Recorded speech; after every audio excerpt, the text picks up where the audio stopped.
So that's your job. And your job is to be willing to die. You're a soldier, man. You're so on the front line. You're going too far to turn back. If you went and hid in a basement for 6 weeks, people all over the world would think the government had killed you. So you have to understand your obligation, what the universe gave you. And so just wants you to know.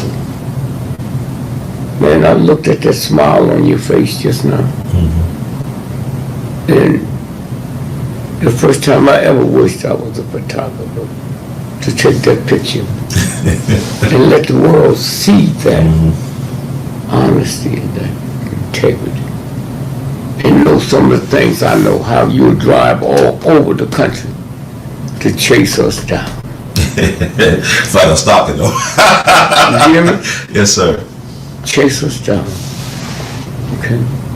I do feel like I have an obligation for people. I mean, it's bigger than me. Yeah. But no, being business, you can't see it. It was business to Trump. He saw nothing. All right. Okay? Well, I just saw it, that smile.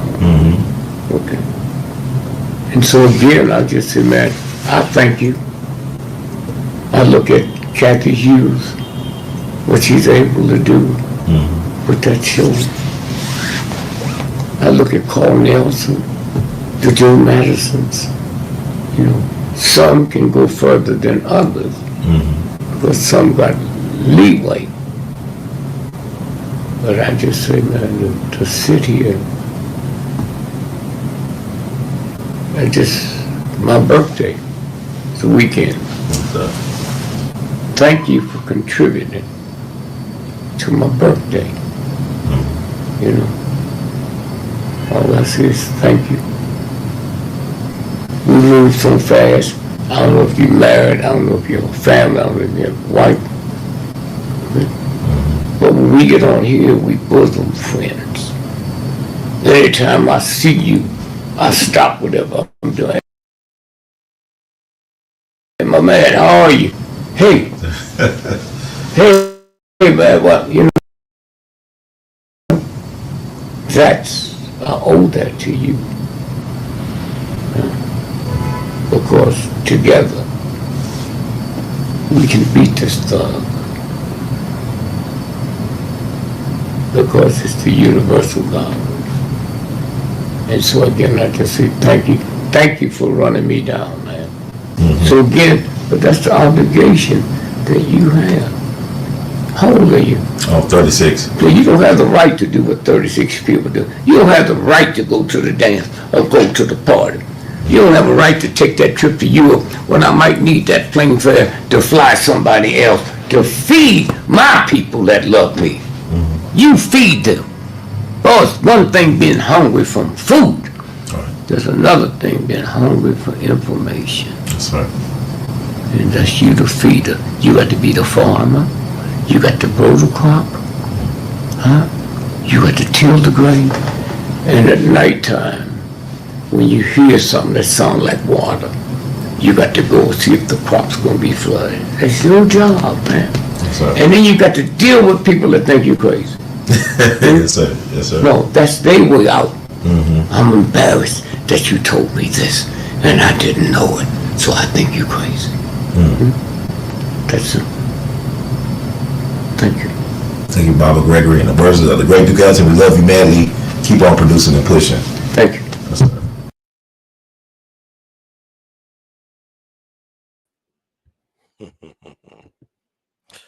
Guess who's back? Back again. A brother run. Tell a friend. Guess who's back and still black? Guess who's back? I'm reddish, brownish, but I'm still blackety black, black Jack. And this is We All Be News Free Dixie for the 21st century. And salute to the spirit of justice. Just us, but we in it because we all be in it to win it, man.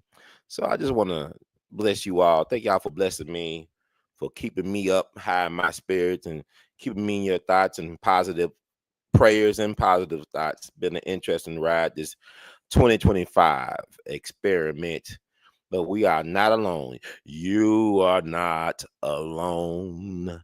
I am here with you. All right. So I just wanted to chime in. There's a lot going on right now. Just a lot. But remember, this is the year of the 9.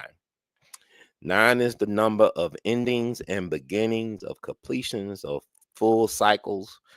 I'm a life path 9, by the way. I just turned 45. 4 plus 5 is 9. So, man, I'm just trying to stay away from these traps out here right now. We're riding these Mercury retrograde waves, and we just had that earthquake, that 8.8 on the Richter scale, man, out in the Pacific, over there out the coast of Russia, impacted Japan and California. We are living in some very interesting times. I read somewhere where allegedly that was like the 6th largest earthquake recorded in the Pacific in that area. Who knows? I just know that these are some times, and everything's in motion right now, whether it be for better or for worse. Everything is in motion like the ocean. And I just want to just bless you all for some food for thought. I am the feeders. I'm gonna feed you. Feed you. There's a lot to talk about. You see the title, The World is WWE and Jesus is Black, man. Hulk Hogan, Cincy race brawl, Candace Owens, and where's Hoffa? 50 years later, where is Hoffa? A lot to talk about here. I guess I'll get started. As everybody know, who ain't living under a rock, who got smartphones, to inform the sheeple or misdirect the sheeple, these smartphones, really, they the new TV, right? Smartphones, TV was made to dumb people down. It was made to program people to sell certain things to people, certain agendas. Social media, it informs and dumb down at the same time. It is meant to control your emotions, to limit your view. Like the world gets smaller, sometimes your perception gets smaller too. And really, your reality is based on your perception. Your beliefs become your reality. Your beliefs are your religion. Knowledge means nothing when you believe. When you believe something is what it is, that's your reality. Facts have no meaning in beliefs. We know that 2 plus 2 is 4, but if you believe that 2 plus 2 is 5, belief is stronger than knowing. And that's how they get us, because a lot of people believe, but they don't know. And the folks that do know, they don't want to help the people to know who believe. Does that make any sense? Yes, it does. That's how the world is ran, because the world is ran on knowledge, on information, not speculation. The minority who runs the world, they run it on knowledge, on information. Majority of us, we live on speculation. If you look at the world, 1% of the world's population controls over 50% of the resources. There are 8 billion people allegedly on the planet. Majority of the people on the planet live in poverty. Minority lives in extreme luxury. There's a lot of working impoverished people right now. There are a lot of poor people working several jobs and still can't pay all their bills. Wealthy people don't work for their money. Their money work for them. They're not a slave to their money. The money are slaves for their desires. Really is how your perspective is what you get out. Because people talking about, well, it's not fair. Nobody ever told me that life was supposed to be fair or is going to be fair. People a lot of times will say that it is what it is. Why is it is what it is? It's what you believe it to be. It's what you make it to be. People say everything is corrupt. Everything is only as corrupt as you make it. That's the power of belief. Belief in yourself, belief in others, belief in your religion, whatever. Your beliefs do become your religion. It becomes your ideology. So with that said, let's talk about Hulk Hogan. I love wrestling growing up. Wrestling. You gotta understand, people crap on Memphis, right? But Memphis is one of the most important wrestling meccas in the whole planet, not just in America. Everybody had to come through Memphis. Everybody came through Memphis. Ric Flair was born in Memphis. He was part of that Georgia Tans orphanage scandal back in the day where they were stealing people babies and selling it to rich folks. Like Joan Crawford got her baby from the Georgia Tan orphanage in Memphis. Very corrupt place.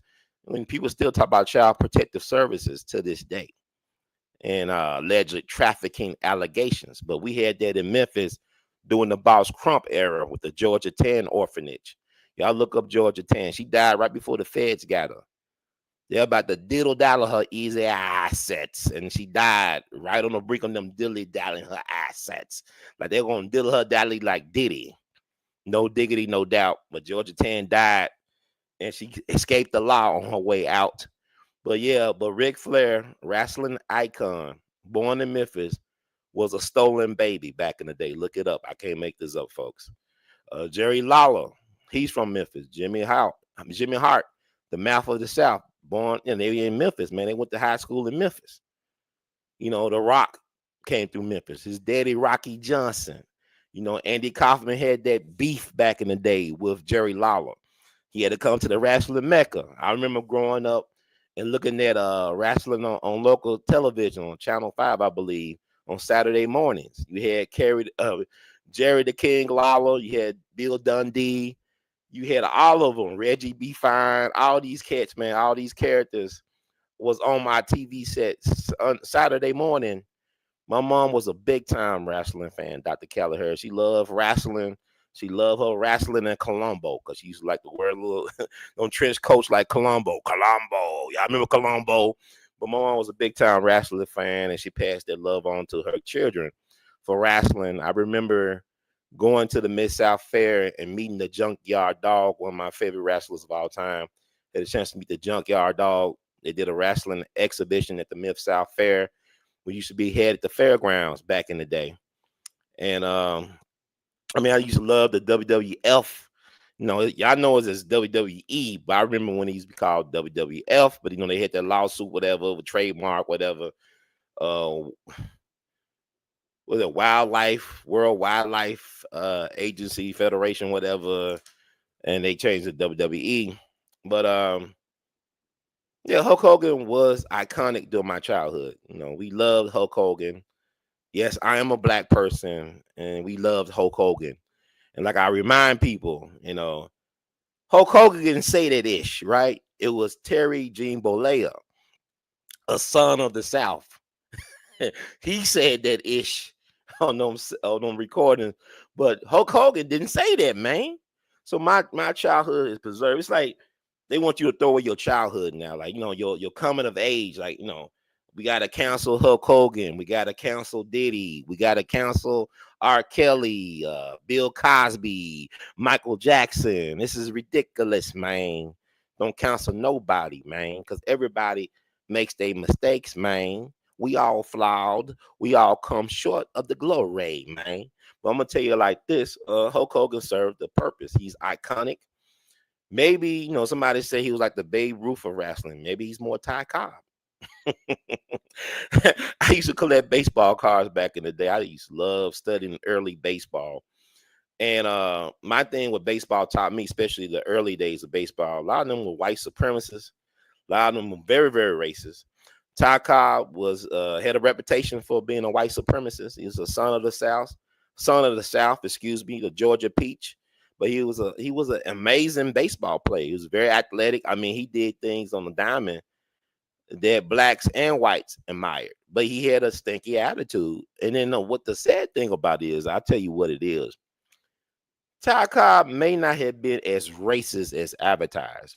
What it was, this was a slander campaign that was done by a biographer that supposed to wrote his life story. They had a falling out believe the guy name is Al Stump. A lot of the portrayal of Ty Cobb as being this ultimate white supremacist, this bigoted extraordinaire, was due to Al Stump interpretation of Ty Cobb's legacy. See, his enemy had a chance to write his perception of his legacy, but the reality in a lot of ways is very different from Ty Cobb. And let me see. Okay, it's Mercury retrograde. Things be popping up. But the reality a lot of times is different from what they've been selling us. But Al, I think the guy's name was Al Stump. He was a sports writer. Then I understand he was a dishonest man, allegedly. He took Ty Cobb memorabilia and signed his name or something. He misrepresented. He misrepresented Ty Cobb's memorabilia and stuff like that. So his character was in question. But I'll say I went to the Ty Cobb Museum back in 2018. And it was an amazing museum. I think it was at the same site at the hospital that he helped finance. Also, Ty Cobb was a multimillionaire. He was one of the early investors in what was known as Coca-Cola. He's the son of Georgia, Coca-Cola headquartered, I believe, in Georgia and Atlanta or whatever. So he was an early investor in Coca-Cola. So he became a millionaire off of that, a multimillionaire. And what he did, he started a scholarship program, I think still exists to this day, where any person from Georgia, if you were a student from Georgia and you did well academically, you qualify for the scholarship. It did not make a difference if you're black or white or peach, yellow, orange, or whatever you were. As long as you was a student from Georgia and you did well academically, you was awarded a Ty Cobb scholarship. And I think that program is still going on. Ty Cobb been dead for many decades. I want to say at least about 60 years. I think he died in the 1960s. I'm not going to look that up because I don't feel like looking it up. But I would say this about Ty Cobb, knowing that he started a scholarship program for residents of Georgia who excel academically. That's pretty cool. He didn't discriminate against who got the scholarship. At least it doesn't discriminate as it went on. And also, Ty Cobb was a fan of black baseball players. He really enjoyed watching black baseball players. He really enjoyed people like Willie Mays. He spoke highly of people like Willie Mays and Roy Campanella, black baseball stars in major leagues. Jackie Robinson broke the modern race line, whatever, in baseball, the color barrier. And by the way, Jackie Robinson's wife is still alive, y'all. Rachel Robinson is in her early 100s. She is still around. Jackie Robinson's widow. Jackie Robinson died back in the 70s, man. His wife is still kicking in 2025, man. She is still alive. Rachel Robinson. Shout out to her. But Ty Cobb talking about this is how the game was supposed to be played. Like when he looked at Willie Mays and people like that, their athleticism, stealing bases, defensive skills, hitting prowess. It reminded him of the days he played baseball, how he played the game. So he had respect for black baseball players. But when you look at Ken Burns' baseball documentary, they really they slander Ty Cobb. I mean, they slander Ty Cobb, right? I'm not trying to defend Ty Cobb to a degree, but the way he's been portrayed by this guy who was an enemy of his, because Ty Cobb was in the process of suing and all that, the legal stuff, Ty Cobb died. And then this dude took over and just basically rewrote the script on Ty Cobb and how his legacy will be viewed. So there's been a guy, I remember, that came out some years back, not that long ago. He was going to write another book about Ty Cobb being this big time white supremacist and racist and stuff like that. And then he allegedly killed somebody and he beat up on some black people and all that stuff. When he started researching Ty Cobb, the actual man, he found out that a lot of that stuff was not true. He could not find any police records and things like that on Ty Cobb, but he discovered a Ty Cobb that was more humane than was portrayed in Ken Burns' baseball documentary or in The Field of Dreams or even in the movie that Tom Lee Jones played Ty Cobb. So that he was a complicated man. But what I'm saying is to dismiss Ty Cobb as just as a white supremacist or a racist or a bigot would be a shame because he's a very talented baseball player. Like, matter of fact, he probably at one point was the most popular baseball player in the whole country. Even stealing some of Babe Ruth's shine at one point. Now I heard some things. He said Babe Ruth had some lips. He had some N-word lips, y'all call it. Some Naga lips. They said he said that about Babe Ruth, but they both was indoctrinated. inducted into the inaugural class of the Baseball Hall of Fame back in 1936. I believe it was 5 baseball players. I believe it was Babe Ruth, Ty Cobb, Honus Wagner, and Christy Mathewson, I believe, and also Walter Johnson was the first 5. Y'all can look that up. I'm not gonna look that up because it's strange. But but but anyway, but yeah, they did a hit job on Ty Cobb. So when I think about Hulk Hogan, he's kind of like a Ty Cobb dude to me. I look at him like Ty Cobb, man. He's like, he had this thing about black people, the blacks, and all that stuff. But it's more complex than that. It kind of remind me also of Pee Wee Herman, right? Y'all remember Pee Wee Herman, the late great Peter Paul Rubens? I believe Peter Paul Rubens, that was his name, the guy who played Pee Wee Herman. I used to love Pee Wee Herman on Saturday. I used to love all the Pee Wee Herman movies, like Big Top Pee Wee, Pee Wee Big Adventure. So I remember seeing Pee Wee's Big Adventure in the movie theaters back in the 80s, a long time ago. You do the do the Pee Wee, do the Pee Wee, right? Okay. What's the guy's name that played Pee Wee Herman? I said Peter Paul Rubens. I don't know if that's his name. Let's look up Pee Wee Herman, y'all.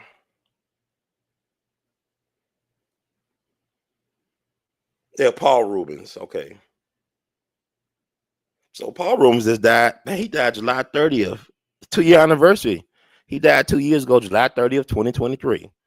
Well, I remember I used to love Pee Wee Herman, the Pee Wee show. Pee Wee.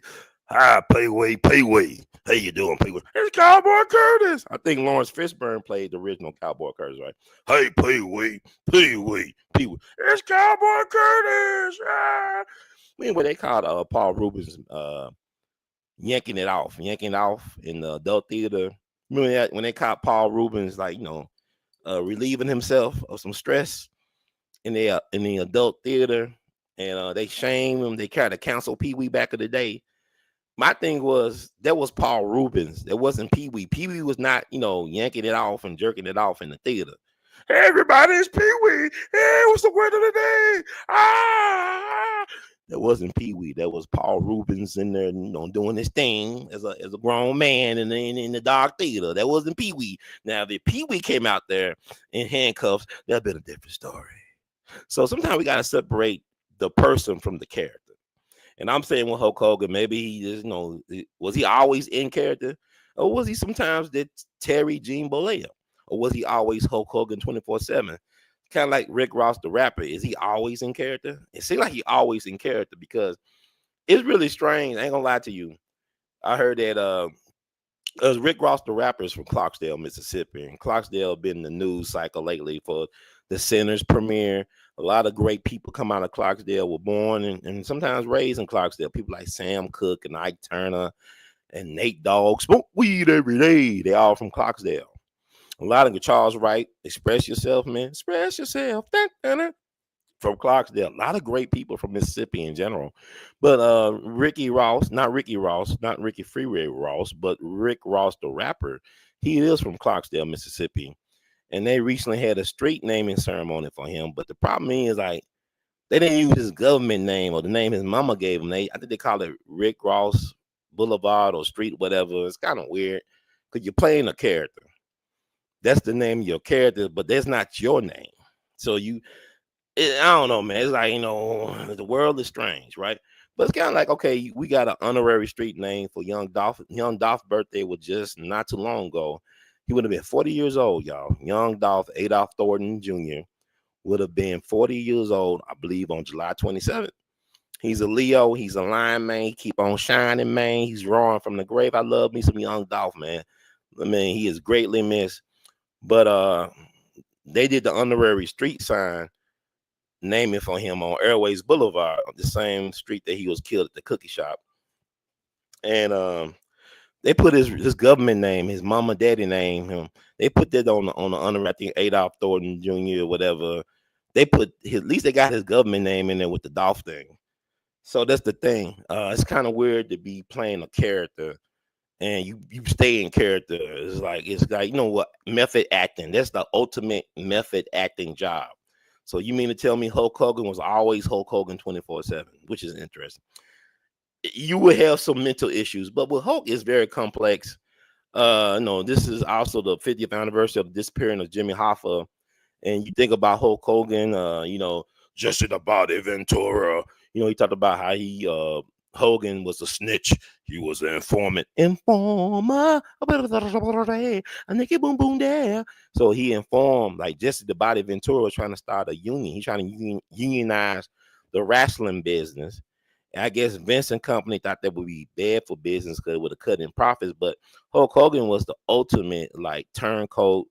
You know, he snitched on everybody. He snitched out Jesse the Body Ventura, man, and told Vince because Hulk Hogan said, "Look, hey brother, I'm making all the money, brother. You're not gonna steal my butter, brother. I'm the draw, brother. Murder. So he said, "You're not gonna steal my cookies out the cookie jar, man, because I'm the one. I deserve all the chocolate chips in my cookie, man. Regardless how I feel about black people, I deserve all the chocolate chips in my cookie, man." So he ratted out and they bust up the union ideas and hopes and dreams. So if you think about it, well, if they did have a union for wrestling, would it have been bad for business or would it have been good for business? Would it have improved the quality of life for the wrestlers? Would they have had, like, a lot of them had health insurance? They would have had some days off. A lot of these guys were working 7 days a week in the early days, or even back in the 80s and 90s, they were working, 7 days a week on the road. That's punishing. People understand wrestling wasn't fake. I know what people say. It's not fake when you get hurt for real. You suffering injuries. These guys and women are athletes. But your body is not made to take that type of continual abuse. It's like in football or anything, that's wear and tear on your body, and that has consequences. And if you live long enough, a lot of that wear and tear and stuff will catch up with you. So that's what people don't understand. It wasn't fake, it's scripted. Matter of fact, dare I say, all sports, y'all think it's competitive, it's really scripted. Not just wrestling. Wrestling is more honest about being scripted than, let's say, football and basketball and baseball. Everything's a script. This all scripted, man. Because even like, people on wrestling, they know who's gonna be the champion. Maybe yeah, they make deals just like they know the outcome. A lot of these games, like like you look at professional sports. I'm not even saying that athletes are in on the script. A lot of times, a lot of them don't know what's going on because a lot of times the games are decided by the officiating. The games are a lot of times decided on what is called and what is not called, and how the officials control the tempo of the game. So a lot of that is out of the player's hand, but they play their part, and then all players got to be in on it. Certain players are in on it. It's like Hulk Hogan. He was an elite player in the game of wrestling. Like he was the top draw for a long time in wrestling. He was the draw. So he saw, why should I share my bag with other people if I'm the really top draw? I'm helping everybody eat because I'm the top draw. So why should I give them even more? But the thing about it is, there's enough for everybody to go around to be compensated in. You think about, this is crazy, man, to think about it. But I mean, Hulk is interesting. He's a symbol of the times. But my thing is, people complain about black people calling out his racism. I look at racism differently than a lot of people. I see it a different way. I know Tony Atlas, another wrestling pioneer, tried to defend Hulk Hogan. Mike Tyson came out. He's not a racist. I mean, I'm a racist too. I do racist things. I don't think people understand what racism is. They don't understand the definition. I know people, there's a lot, and I'm not saying they're not intelligent. I don't look at racism as a emotion. Racism is a system. Racism is a system. Just because somebody is classified as a racist does not mean they hate other races. Because the way I look at it, and I got my magic glasses on, but racism It's not about hate. It's about control. It's about power. It's about leverage. You know, I look at it like this way. I don't look at this as being a system of white supremacy. This is a racist system. White supremacy is a religion. All races who are, the races, they don't all believe in white supremacy. I know that's hard to believe, y'all. You got some black people that are white supremacists because they believe that white is right and might, and their ice is better than anybody else's ice. That's a religion. That's a belief. I look at racism as a system that is geared toward elevating one group at the expense of other groups. If you look at racism, it's like Baba Dick Gregory would say. He said, white is an attitude. If you don't got enough zeros, money in the bank, you can't afford the attitude. A lot of people that we think are white are not white. Majority of the people who think they're white are not white because they're not in position to affect policy, to leverage things. It's a small minority of the world is really white. Everybody else is honorary until further notice.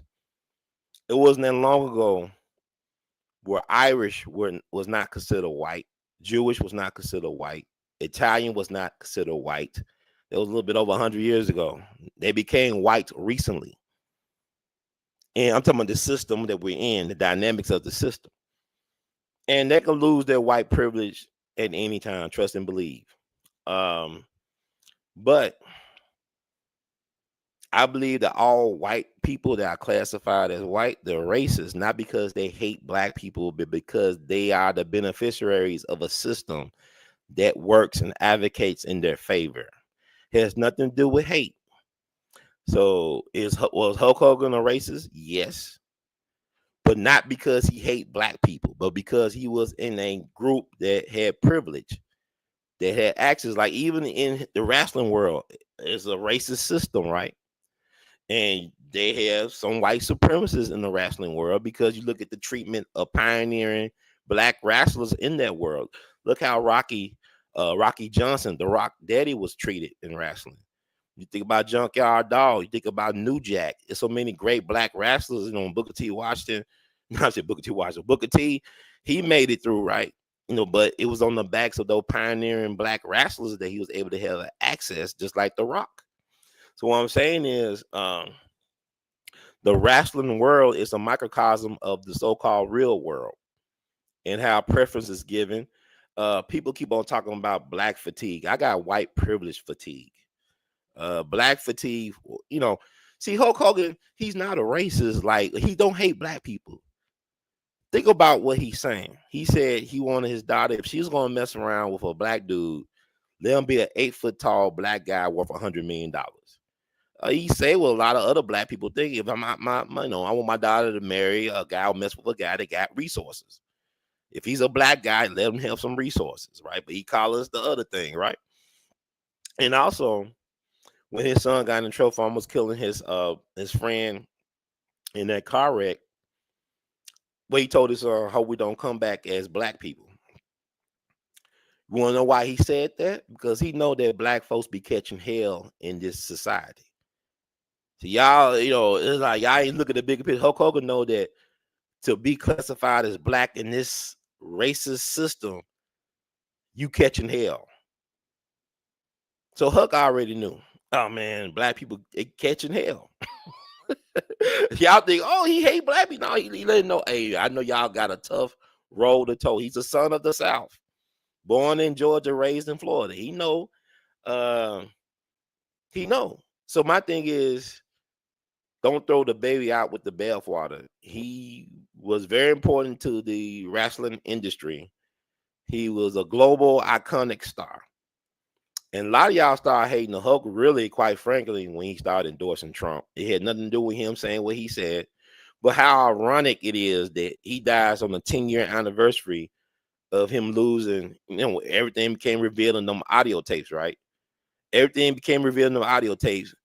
10 years ago, on July 24th, 2015, and then 10 years later, on July 24th, 2025, he's dead.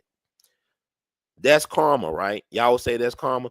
So it's weird to me that really people are more upset about him saying what he said on them tapes than they are about him sleeping with his best friend's wife, and then like it was all consensual, some weird swinger thing going on.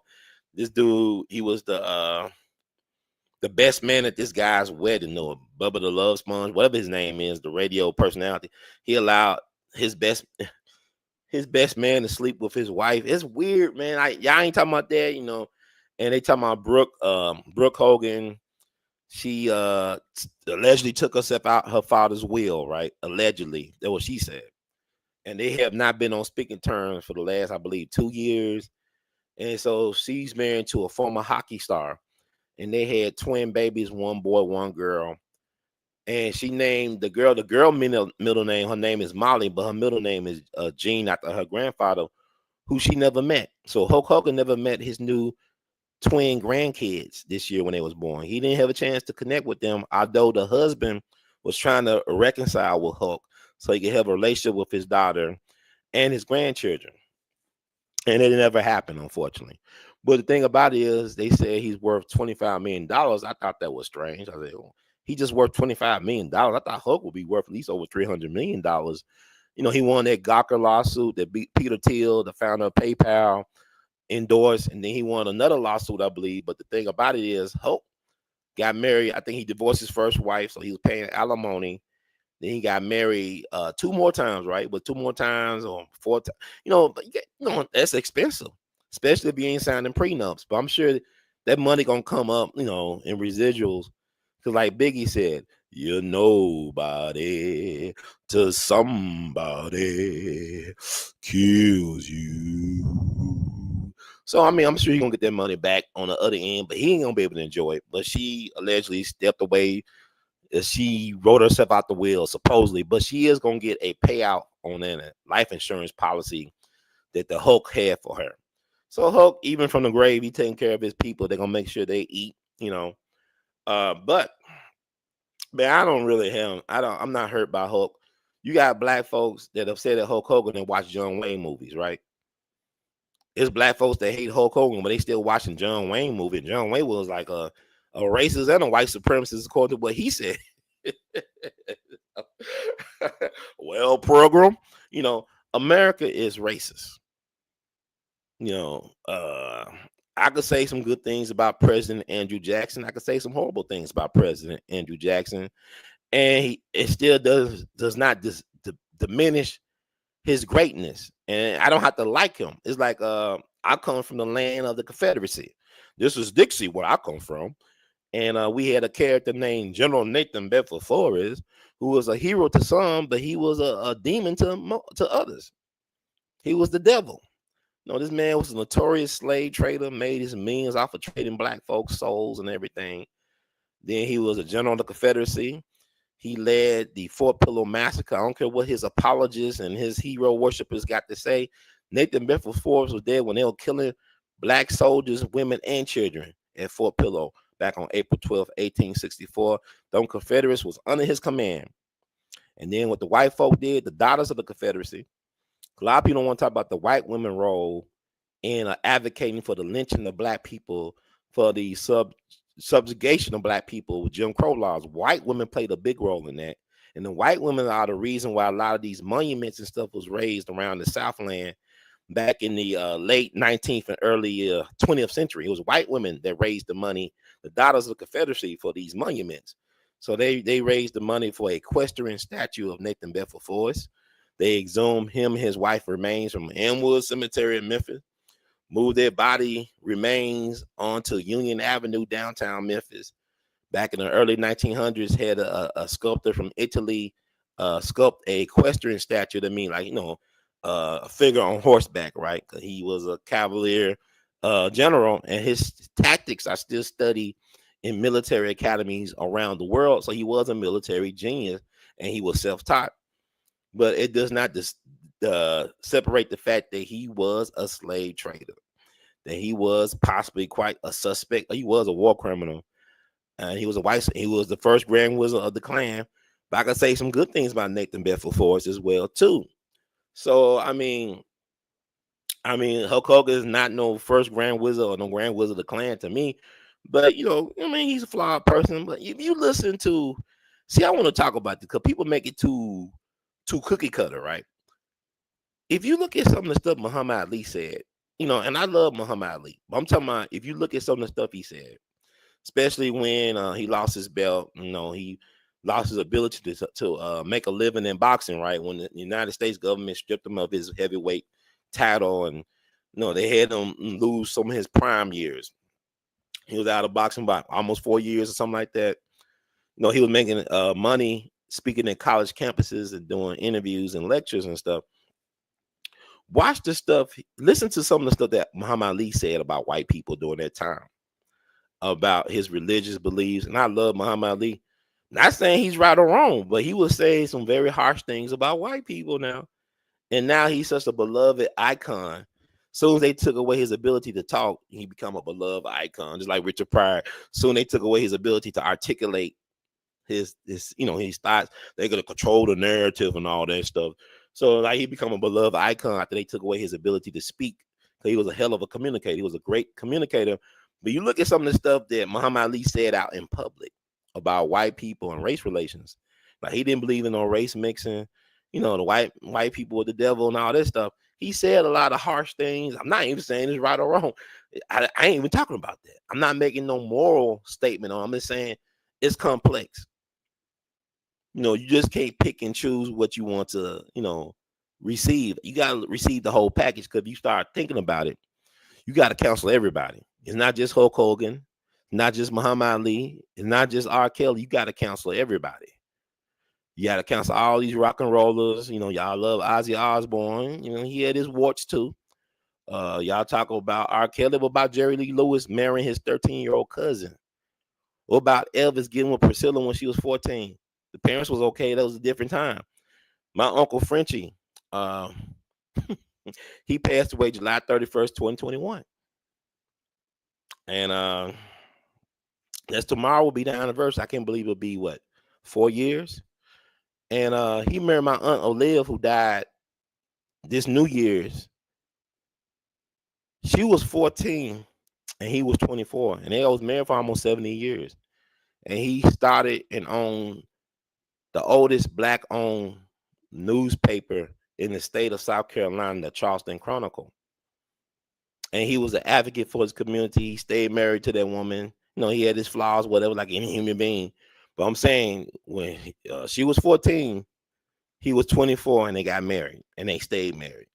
So it's not a judgment call, but that was a different time. We want to judge people on our so-called standards, and we don't really have any standards today. It's ridiculous. I mean, like, we suspended all common sense. Common sense is illegal right now when it comes to human dynamics, but that's another show.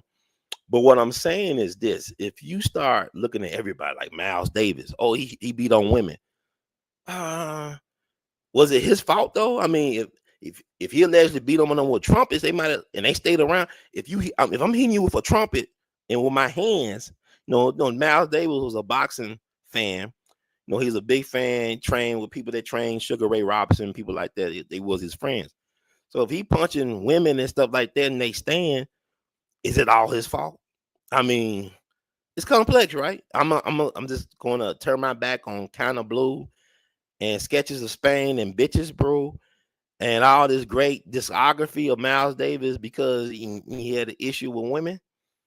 A lot of people have issues with women that are artists, and that's another show for another day. But I'm not going like Miles Davis need to be canceled because he was a horrible husband and boyfriend and a horrible father. But he was a hell of a musician. I don't look at, wise counsel from Miles Davis when it comes to raising a family or dealing with women. I'm looking at his artistry and his output and what he left for the world to enjoy. I'm not going to counsel Miles Davis. I'm not going to counsel Ike Turner. I'm not going to counsel nobody. Wagner, he was a hell of a composer, but he was anti-Semite. But he had great music. They were playing some nice elevator music when they were sending folks to the gas chambers. My bad. See, that's the thing. Oh man, that's what people make fun of black people paying all the time. See, the thing about it, what we're learning is that the people you cannot talk about are your enemies. If the people, there are certain groups that you cannot talk about without being penalized. Those are your enemies. So what I'm saying is, nobody's perfect. When you start going through, you look at Marlon Brando, you look at anybody, just take a pick. All the presidents, it doesn't make a difference. But my thing is strange is that America is weird when it comes to black people. Now we had a basically an openly gay president. I'm not talking about Obama. You had James Buchanan writing love letters about Rufus King and stuff. This is back in the middle of the 19th century. He was flaming like a bag of hot Cheetos. But yet everybody was cool with the gay president, the gay bachelor president, James Buchanan. This is back in the 1850s, right before the Civil War. But we ain't cool. We ain't cool with Niagaras and darkies having rights. It's like even when you start talking about the Second Amendment, it's not even about, the right to bear arms. It's about the right to deny Black American natives the right to bear arms. Gun laws are made to undermine the power of Black people. They start passing gun laws out in California when Black folks start getting the gun. When the rabbit start getting the gun, it's a problem when the rabbit start getting the gun or the lion start getting the gun. It's a problem. Only when it comes to defending racism, the system of racism and the religion of white supremacy, Black people are allowed to bear arms. Think about Philando Castile. He's a member of the National Rifle Association. He told the police officer he had a gun in the car. He had a permit to conceal carry, whatever, and he still got killed on Facebook Live in front of his girlfriend and his girlfriend's daughter. It's something that this country fear about a Black man with a gun. Only when it's for the right to protect Manifest Destiny and Uncle Sam's ability to exploit and turn other countries into banana republics that a Black man can have the right to bear arms with no problem. But with the Hulk Hogan thing, I don't really care if he was a racist, white supremacist, or Klansman. He was a great entertainer. he entertained a lot of people. Like they say, you don't want to meet your heroes. A lot of times when you meet your heroes, you're going to be disappointed because they're flawed human beings. Trust and believe, if I had a camera on me 24 hours a day, you will be disappointed. I disappoint myself a lot of times. So I ain't worried about it. So my thing is stop idolizing these people. They just people, man. They just people, man. Like these wrestlers, man, they look like gods and goddesses, but they go through all types of painkillers and stuff. Their bodies are wrecked. It's like I remember the great Junior Seau that played for the San Diego Chargers. Defensive genius. I remember, he took his life. But he made sure he didn't, do anything to his head so his brain could be studied for science. So then when they talk about CTE, getting too many hits to the head, Junior Seau at one point, tried to delete himself by driving off a cliff in California, and he survived. It's like that's how much pain he was in. Yeah, he looked like a Greek god or whatever, Adonis in his prime, but them hits took a toll. It's like you look at a great running back like Earl Campbell. Old heads, they know about Earl Campbell, great running back in the day. He can't run no more. He could barely walk. I don't think he's really walking. I met a great A.L.L football player from back in the day. He can't even walk downstairs. He got to slide down the stairs. That's how messed up his knees are, his legs. Brilliant mind, brilliant brother, worked with Jim Brown, but he slided downstairs. He can't walk down the stairs. But anyway, that's a lot to think about. But Hulk Hogan, you got to think about it. That man was in pain for most of his adult life. He had fused spine. They fused his spine. The man was 6'7". So many injuries to his spine and ankles, he lost 5 inches. He went from being like 6'7" to being 6'2" because of all the injuries he sustained, all the surgeries, hip replacement, knee replacements and stuff. He went through a lot to entertain y'all. His pain was y'all pleasure. His pain was Vince's Vince McMahon's Junior's prophet. So Tears of a Clown. Tears of a Clown. He was a court jester, but he was in pain. So maybe he had some stream of consciousness going on when he wasn't in the ring. I don't have no animosity towards the Hulk. God bless him. He served a purpose. Whatever his purpose was, time was up, and it is what it is. But I don't really. I like wrestling. I remember when I was in college, some of my classmates, they were really big into WCWs, the Attitude Era, and all this stuff. So they'll look at the Monday night thing. They were really big into wrestling. A lot of them guys are still into wrestling to this day. Don't really care about wrestling like that. But it's not fake like people think it is. It's scripted, and people are getting hurt. But imagine, a lot of Hulk Hogan lived to be 71 years old. He'd have been 72 in August, right? That's like being 100-something years old in wrestling years. You think about how many great wrestlers lost their lives. I mean, like Eddie Guerrero. You think about so many of them are gone. Roddy Piper, all these guys are gone. They didn't make it to 60 or 70. So he was a triple, quadruple OG. And here's the thing about, I think it's about Hulk Hogan. I had no idea he took his style from another guy until he died. I had no idea about no superstar Billy Graham. I had no idea about that superstar Billy Graham. If you look at superstar Billy Graham, Vice did a great documentary on superstar Billy Graham. Hulk took everything. He was the blueprint, but it wasn't just the Hulk. Yeah, Jesse the Body Ventura took stuff from superstar Billy Graham. Even Ric Flair, he really was the prototype for modern wrestling. And really, it's a shame how the industry did him and stuff like that, and what he went through. But he abused a lot of prescription pills and drugs and stuff like that. It finally caught up with him.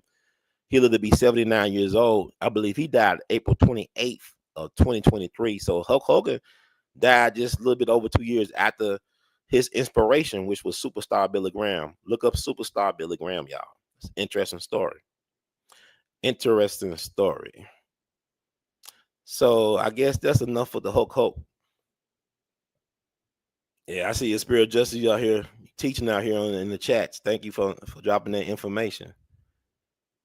Yeah, but I think this thing is up. But let's talk about moving on to the Cincy race brawl. Let's talk about that a little bit. Let's talk about black and white. Let's talk about fight.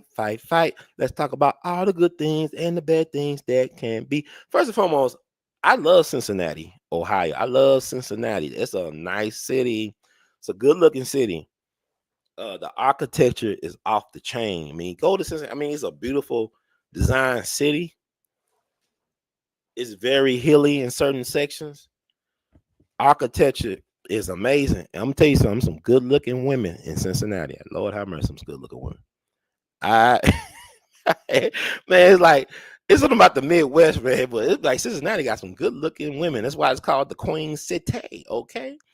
It's the Queen City, right? But it's some good looking women in Cincinnati. I had no idea. I went there for a historian conference. I was really tired, but man, the sights I saw in Cincinnati. But it's a cool city. But I saw this with this brawl that went viral, and it's all about people make it about race. It's very interesting to me. It could easily be about Cincinnati is like a southern city. Like the Midwest to me is like Mississippi. I'm thinking about Chicago. I'm thinking about Cincinnati. I'm thinking about Detroit. But from my understanding, the white man started the whole thing. He slapped the black man in front of his people, and then people say, "Oh hell no!" And his woman tried to get involved. She got knocked down, and people are like, "Well, black folks just can't behave and all this stuff." No. We ain't gonna do that because I'm gonna tell you. Okay, what was happening 100 years ago in this country to black people?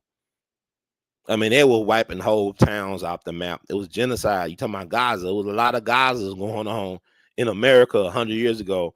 The Klan was 4 million members strong. You had 4 million white men in the Klan and women. They were governors. They were U.S. senators, judges, police chiefs, sheriffs. They controlled a lot. Doctors, preachers, Klansmen. So for people that I like, a little brawl. Nobody got killed, thank God. I'm glad nobody got killed. I wish they wasn't, kicking nobody on the ground in their head. got to draw the line somewhere, but you got a right to defend yourself. I don't care what nobody say. But what was going on? What they were doing to black people 100 years ago in this country? Nobody want to talk about the truth about the matter is that we got a grievance. We got an actual grievance for Black American natives in this country, and we are owed an apology and some money. And people could talk about all this kumbaya stuff you want to, but until you do right by Black American natives, this country won't be right, because you got to pay your bill. Y'all talking about Trump don't pay the people that contract with him. Well, America don't pay the people that built it. Can you imagine America without Black people? You think about the culture. I mean, not just the music, but just the swag, the cuisine, just everything. Black people add so much spice and flavor to this, dull place. Could you imagine, think about all the things white folks think is white. Hockey was invented by Black people. Country music was invented by Black people. Soul food invented by Black people. People say, oh, that Adolph Sax invented the saxophone. Yeah, but he ain't John Coltrane. John Coltrane took it to another level. Charlie Parker took it to another level. Sonny Rollins, he's still with us. He took it to another level. Oh, Dr. James Naismith, whatever, invented basketball, but he wasn't Wilt Chamberlain, he wasn't Kareem, Oscar Robertson, Magic Johnson, Michael Jordan, Dr. J, Kobe Bryant, LeBron James, Shaquille O'Neal. He didn't see that coming. It was just shooting a peach basket. Yeah, we want you Nagas go back to where you came from. We from here, and we want our reparations. I mean, even Ty Cobb, the racist white supremacist man, whatever, he loved Black baseball players. He like, man, they play the way it's supposed to be played. What he said, Willie Mays and all them guys, Willie Mays, Roy Campanella, they playing the way it's supposed to be played. So, the Cincy race brawl is interesting because I remember over 20 years ago, my uncle, Uncle Frenchie, James French Sr., found out the Charleston Chronicle that died the same year he died in 2021. It was amazing. The next day, after he passed away, July 31st, August the 1st, I talked to Dr. Bill Cosby. Yeah, that Bill Cosby, Dr. Huxtable, father of Theo. Yeah, Malcolm Jamal Warner, that Bill Cosby. He just got out of prison not that long ago, back in 2021. And I talked to him for almost 30 minutes. And I'm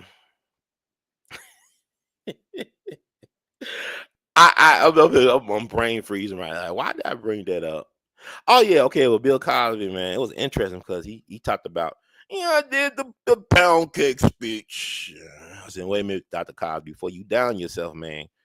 I remember when I was in college, I remember when Cincinnati had a problem with Black people, in particular Black men, were getting stomped out by the police in Cincinnati. The police brutality was off the charts in Cincinnati. It's like every week something was happening to a Black person, in particular Black men in Cincinnati.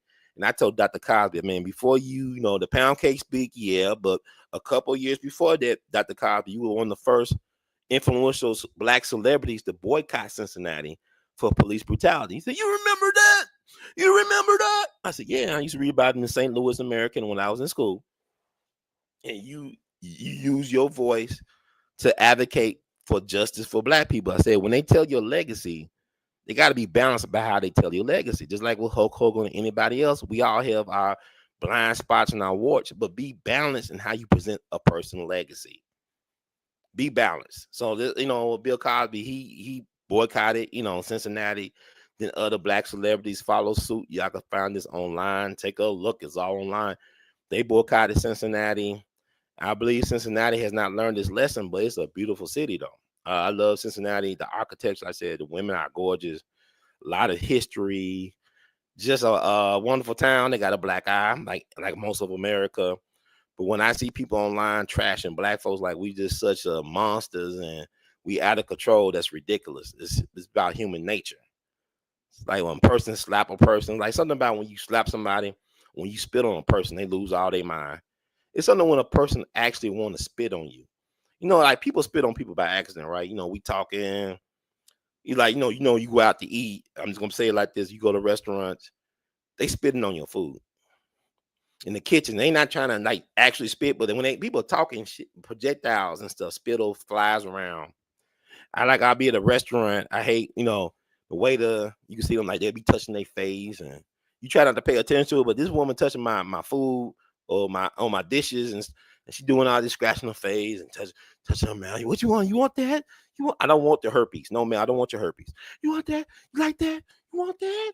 I don't want the dandruff in my salad. I just want the cheese grater. I don't want the dandruff. I just want the cheese grating in my salad. But it's funny you start. This is me, man. I'm weird like that. But I remember sometimes like a waiter, they'll put down an appetizer, on the main dish. Then I see them follow my plate. I just try to move my plate the way because they be talking. The special of the day, I don't want that special. I don't want to be that. I don't want that added preservative over there. Keep that in your mouth, please.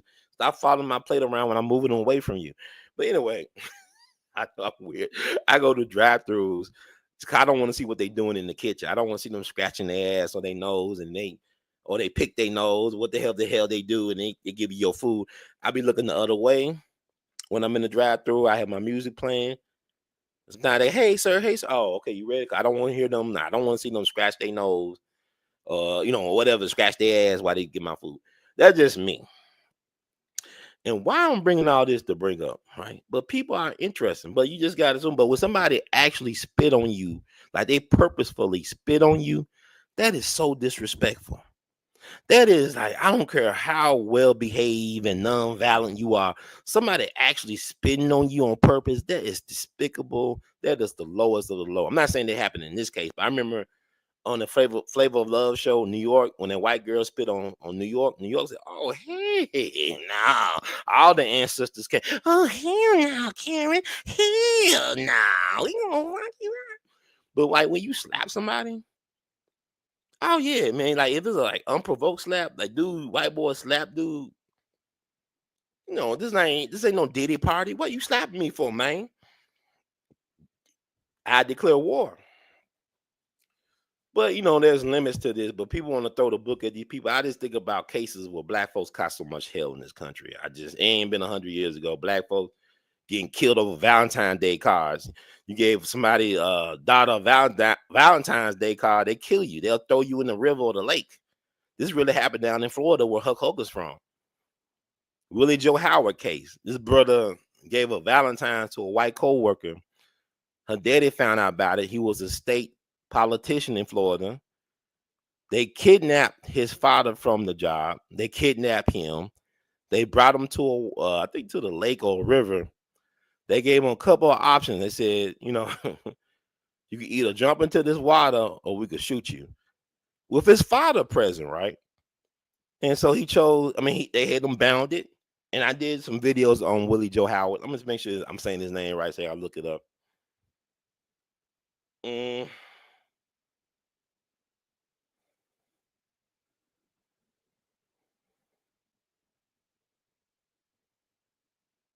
Trying to see if I can find it. I think I say it's Willie Joe.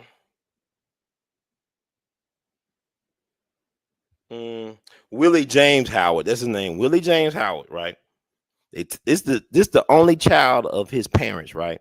They went to his mama's house to scare the hell out of her. Went to the father, picked him up from his job, had the son, told the son, look, they tied him up.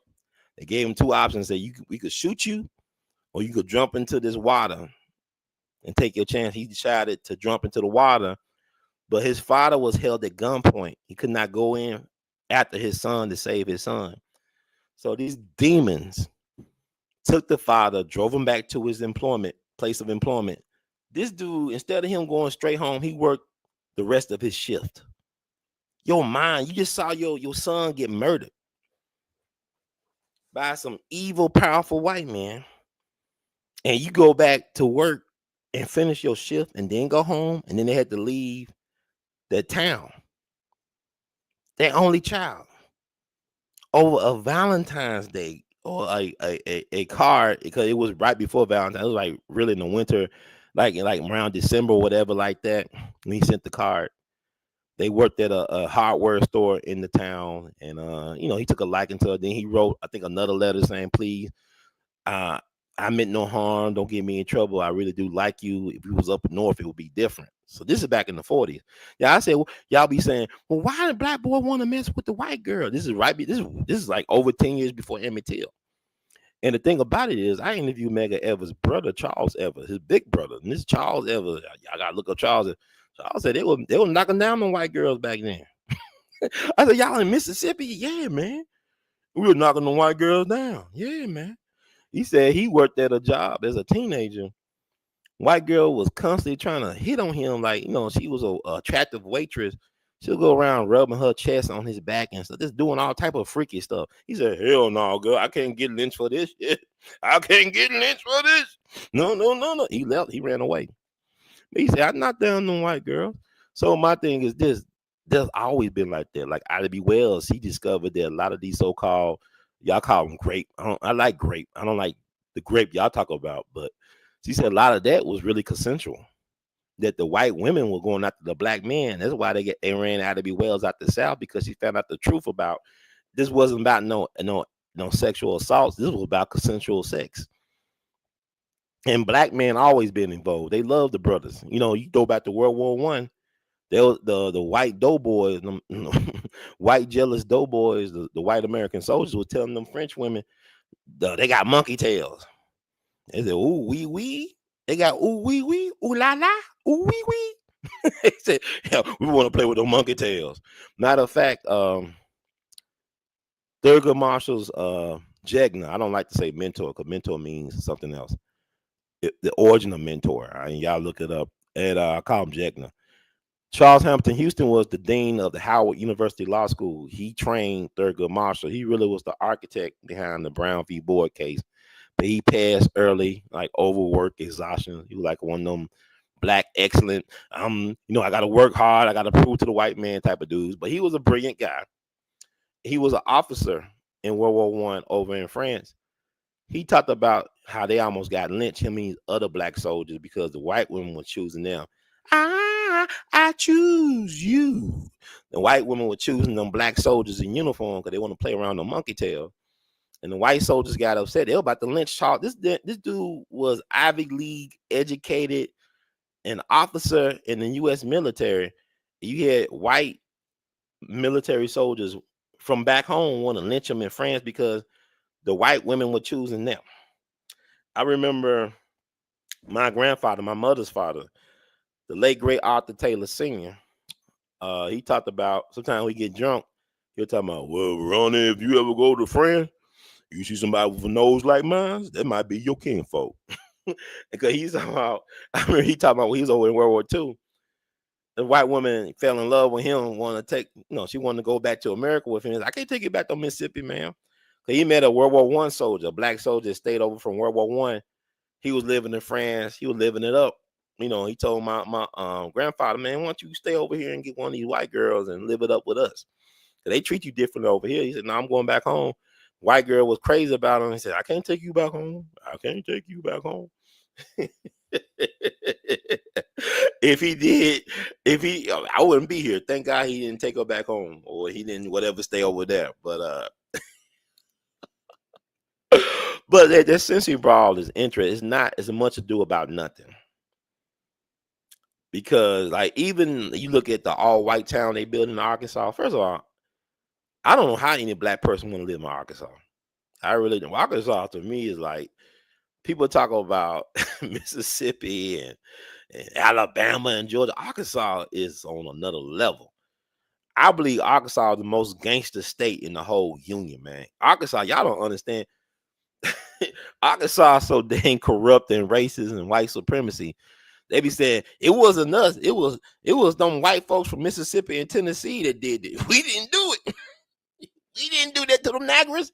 They were them other white folks from the other states. Nah, it's always Arkansas. I'm gonna tell you about Arkansas. You had the Elaine Race Massacre of 1919, right? You had all these black people killed in Arkansas. They never talk about it. And when they do talk about it, they always downplay how many black folks were killed. And the thing about it was they killed these black folks because they wanted to organize a union. They wanted a sharecropper union to stop being exploited by the white business owners when it comes to getting their money for the cotton that they picked. So they actually had a union meeting And mind you, this is like, July 30th, Teamster labor union icon Jimmy Hoffa disappears, right? They kill him up in Detroit. But here's the thing. Unions in this country were started to keep skillful black people from gaining employment. They started unions to keep black folks from having work. The most skilled labor force coming after the Civil War were black folks who used to be slaves. They had, to be honest, people think slaves, you useless, you dumb. No, the slaves they had were prisoners of war. They were builders of civilization. What y'all thought was slaves were actually inventors, engineers, architects, carpenters, culinary artists, musicians, professional artists. These were slaves. Slaves didn't mean I'm useless, trailer park trash. I live on, I'm no disrespect, but I'm saying these were skillful people. These were not just useless people. That's why, the South wanted to keep the slavery going. Because damn, we getting all this and don't even have to compensate them. It's kind of like the WWF. We get all these wrestlers. I can make $1 billion and just pay them this 30 million, 50 million. And I keep most of the $1 billion for myself. So this is how America was built. Like the wrestling. You exploit the worker, you work them to death, don't have any insurance, no money saved. Sharecropping was just another form of slavery. The thing about it is when you start wanting to organize and get leverage in a system that doesn't favor you, therein lies the problem. So you had the white folks shoot up a church where the union people were meeting at. The black folks were unionized. They wasn't over there trying to do anything to whitey. And the whitey want to mess with you. Every time black folks want to organize in the system, y'all keep on saying, pull yourselves up by the bootstraps. And then we say, not only will we pull ourselves up by the bootstraps, we want to build the factory and produce the bootstraps and the shoes. Y'all want to destroy everything. This has been documented. So this is like, this weirdo thing. But anyway, Arkansas, right? So in the Lane race massacre, they killed about 1,000 black people, man. They had black folks in the Mississippi River and mass graves.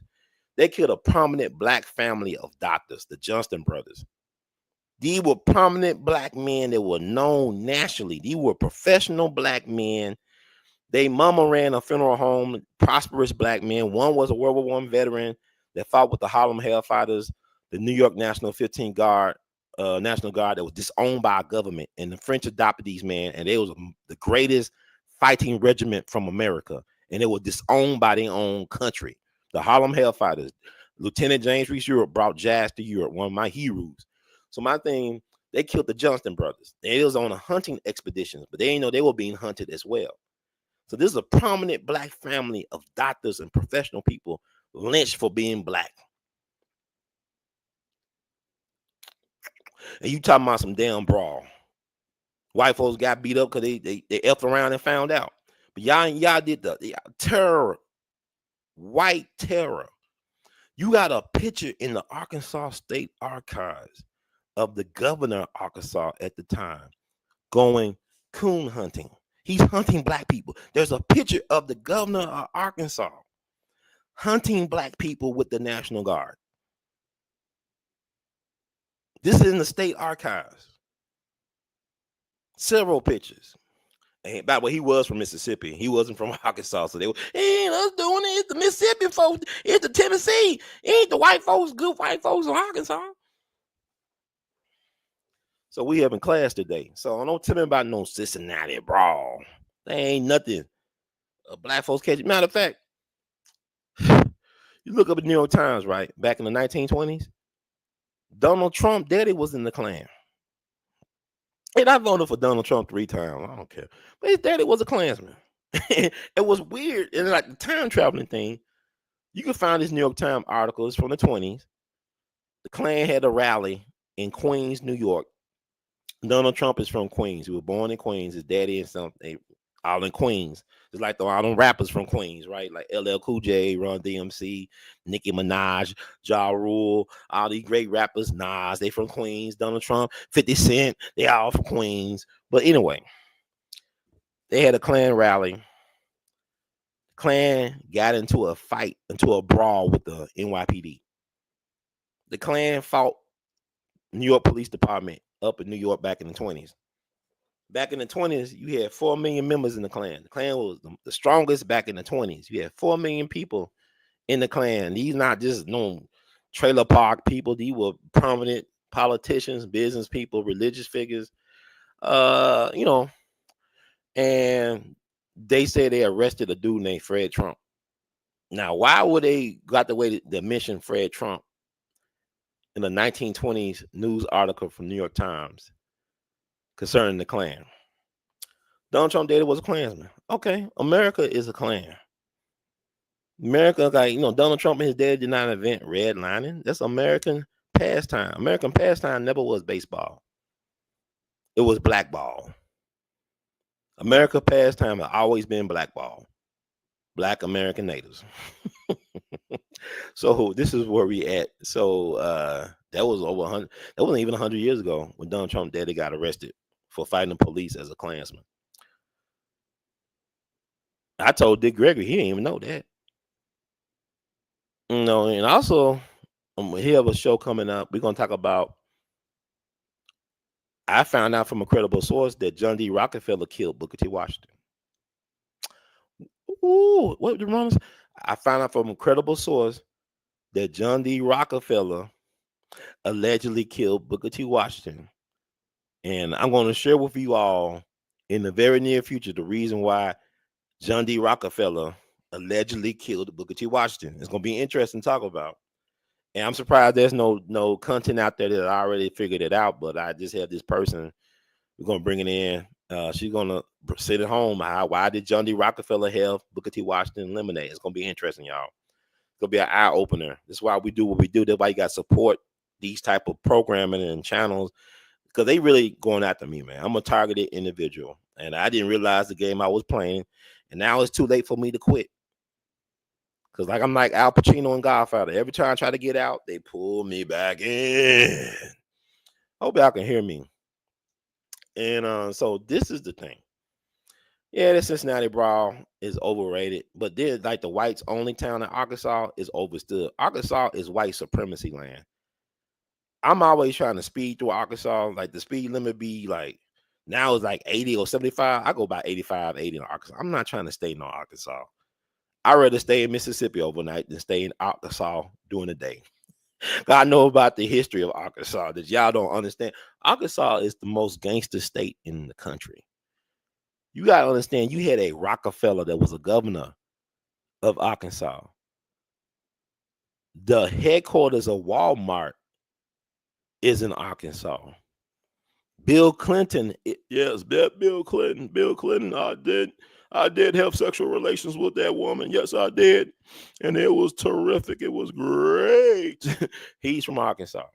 Mena happened in Arkansas. Mena, that was the airport where the CIA was bringing in drugs and cocaine, all this stuff from South America, Central America. They were bringing it through Mena, Arkansas on Bill Clinton's watch as he was governor. And the only reason we know about Mena, Arkansas is because two white teenagers was found dead on the railroad tracks. And the white families did not believe that they fell asleep after smoking weed on railroad tracks. They were murdered because they seen too much. They saw what they shouldn't have saw, and they were murdered. And it was a lot of corruption. And so also, you know, you got Barry Seal, the cocaine cowboy, the fat man. You know, Barry Seal was a protege of the Kennedy assassination. You know, they allegedly he was flying the killers in and out of Dallas on November 22nd, 1963. He's one of the youngest commercial airline flight pilots as well, captains, whatever. So he was working for Louisiana Civil Air Patrol when he was a teenager under some figures that were connected to the Kennedy assassination, but he was working through Mena, Arkansas. You know, Tom Cruise did a movie, it was called American Made, and it really was kind of Barry Seal, because Barry Seal was a short, fat dude, and they, you know, but he was played by Tom Cruise in a feature movie, and it talk about his, you know, doing his thing, you know, bringing in the drugs from the cartels up into Mena, Arkansas to distribute around the country. So this is Arkansas. This is also Arkansas, where Isidore Banks is a wealthy black landowner who lived in Crittenden County. He lived in Marion, Arkansas. He was a philanthropist, a World War I soldier, veteran. He brought lights to Crittenden County. And also he created a cotton gin for black people to process their cotton. And he was a philanthropist. He provided school books for the children. He owned like several thousand acres of land.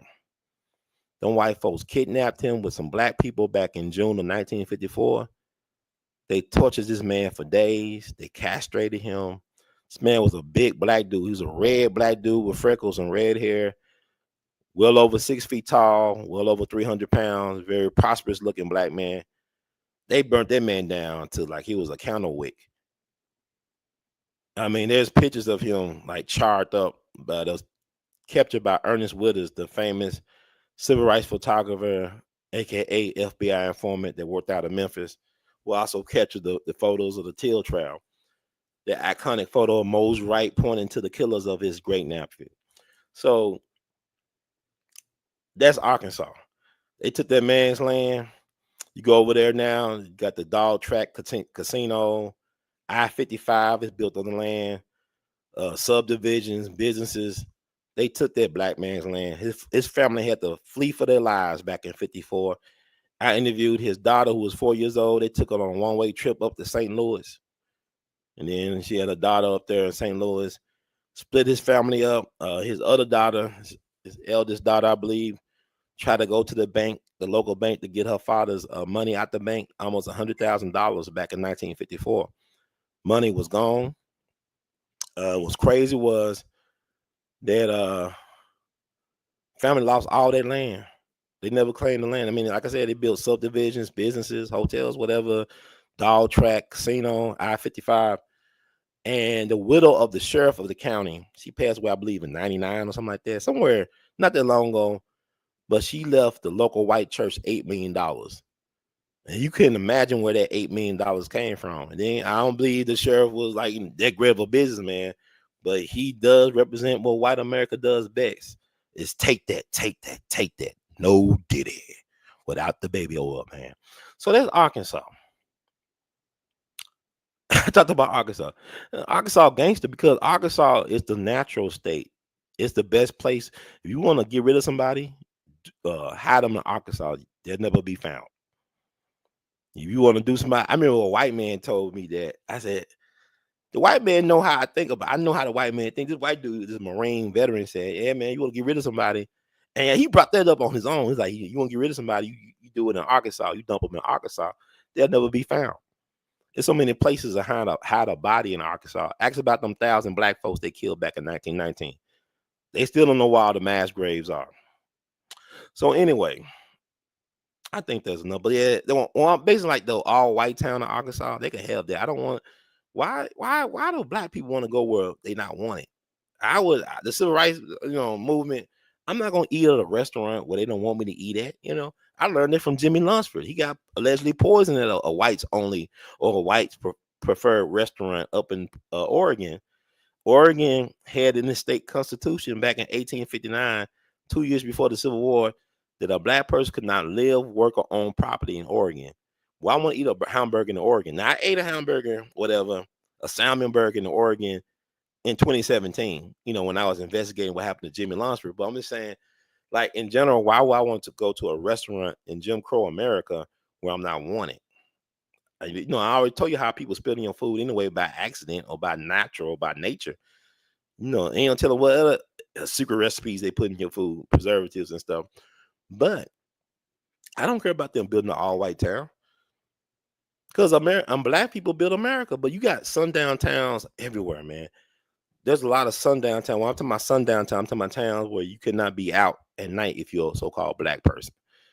A lot of the sundown towns are at. They're in Illinois, the so-called land of Lincoln. There's a lot of sundown. Y'all people thinking sundown town down south, deep down. No, they up north. I talk about Oregon. You talk about Idaho. You talk about even California. You talk about the Midwest. So my thing is, black folks, keep your head on the swivel. I had an uncle who used to drive trucks. He always just tell us that when you looking for gas or food, do not go off an exit that does not advertise. Like, how you go on the expressway or you driving across the country, whatever. You see all these signs, hotel, this way, food, gas, get off at those exits. Do not ever go off on an exit that does not advertise anything related to travel, because they did not want you to come there if you're not from the area, right? Because you may not never be seen again. So be mindful of where you go, on the expressway, when you travel the highways and the byways. get off at X's that advertises restaurants and gas and hotels. Don't go straight on X's that don't advertise anything. You may not be found again. You may not be heard from again. I'm just being honest with you. But I don't want to stay with the white folks in the Ozarks. Wherever they at, I don't mean be like, why people care? I mean, let them do them. It's natural for people to want to be with their own kind. It's natural. Let them be. I mean, let them figure it out. I'm not worried, man. No, survival of the fittest, baby. And like black people, we like the roaches of humanity in a way because we always survive.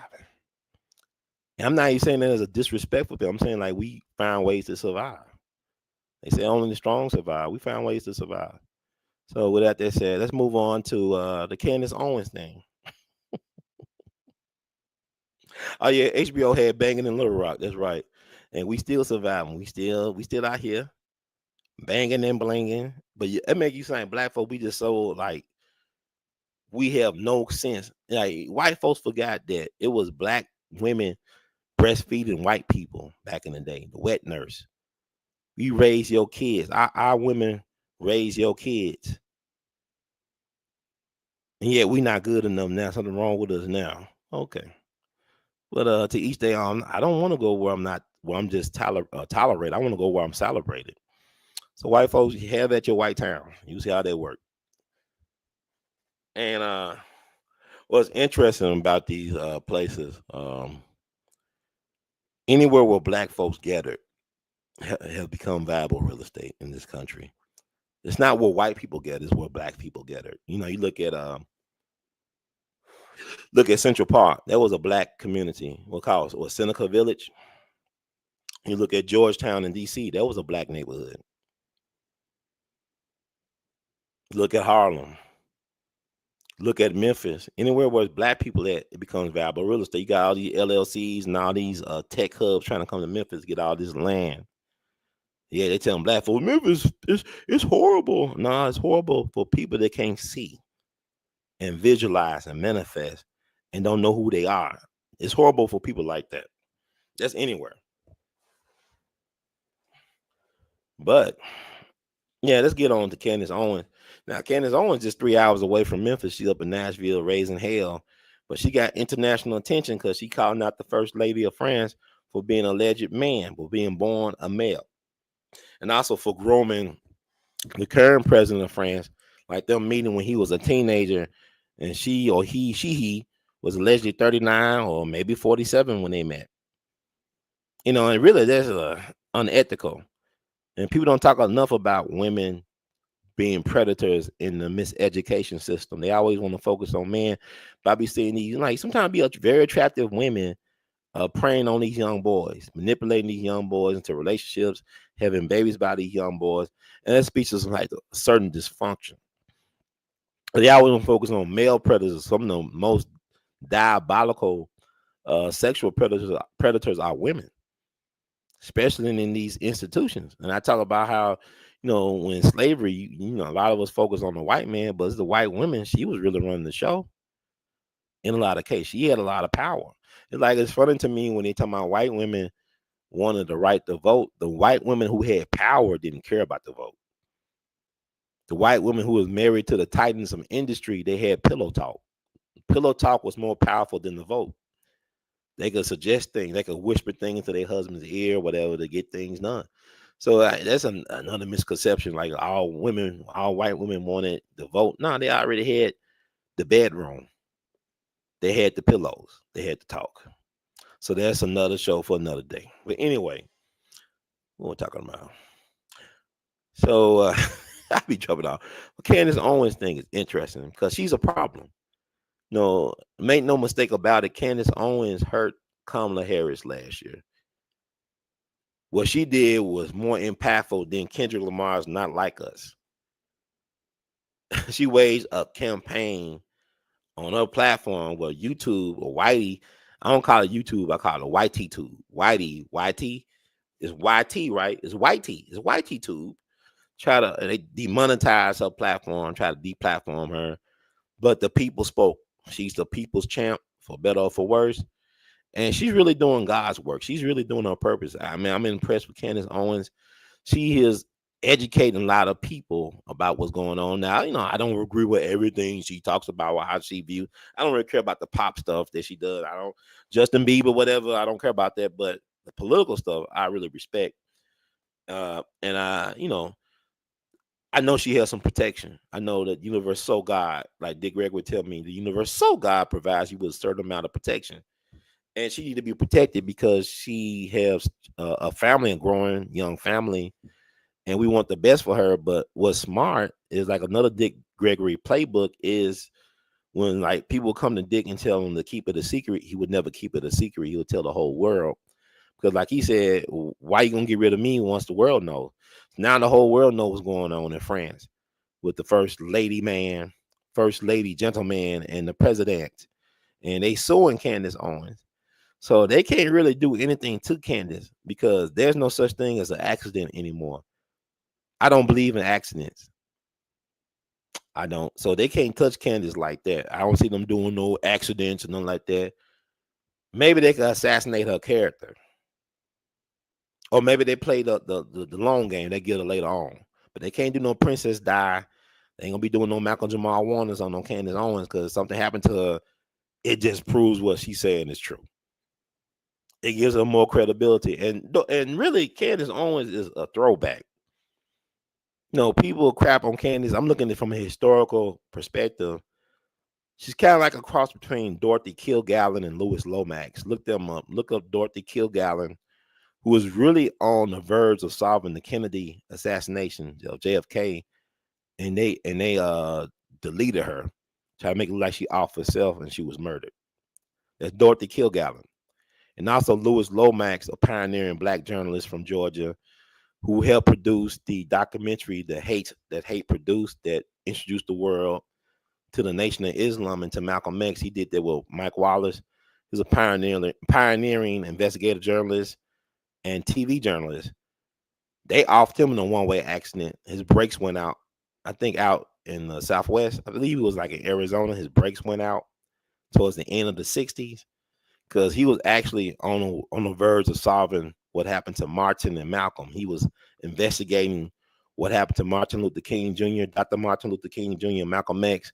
And he had some promising leads, and he was working on a book on their assassinations. And next thing you know, his car loses its brakes and he dies in a one-car accident. That's Louis Lomax and that's Dorothy Kilgallen. Look them up because Dorothy Kilgallen interviewed Jack Ruby while he was in prison down in Dallas. And before she, and all her work on the book or whatever she was doing about the Kennedy assassination, I believe it disappeared. Somebody took the notes and everything. But anyway, Candace Owens is on that level right now, and she's very powerful. She's very powerful. Them Jews thought they cut her off. They had another thing coming because it's like Kanye. Ye saw all this. He saw what was going on. Y'all can hate on Kanye, but Kanye is a genius. He's a genius, and not just in his mind. The man is brilliant. I mean, man saw it. He's a pioneer in free speech. He's up there now. He's up there with the greats, and he's still around. And it's gonna be interesting to see what he come up with now. But he helped set the stage, him and Candace, for what's going on. Like to be able to talk about Israel and Jewish people not get canceled, because people need to know what's going on. And now you got Marjorie Taylor Greene in Congress talking about it's a genocide.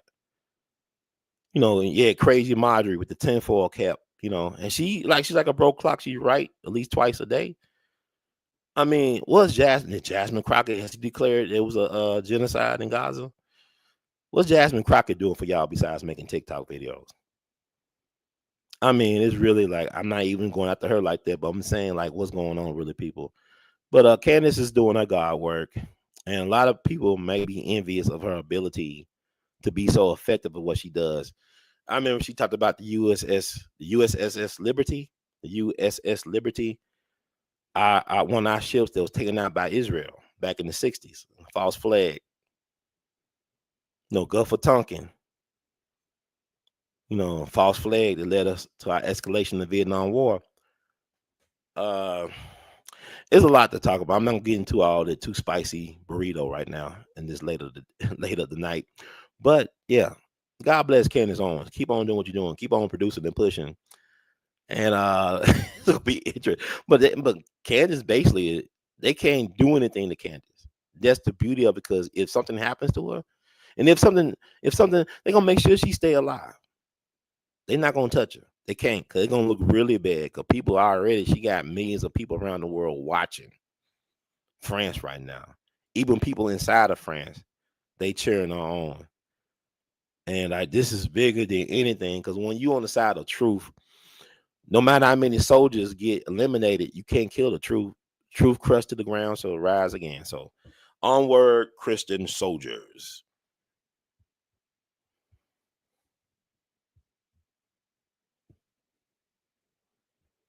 Oh, okay.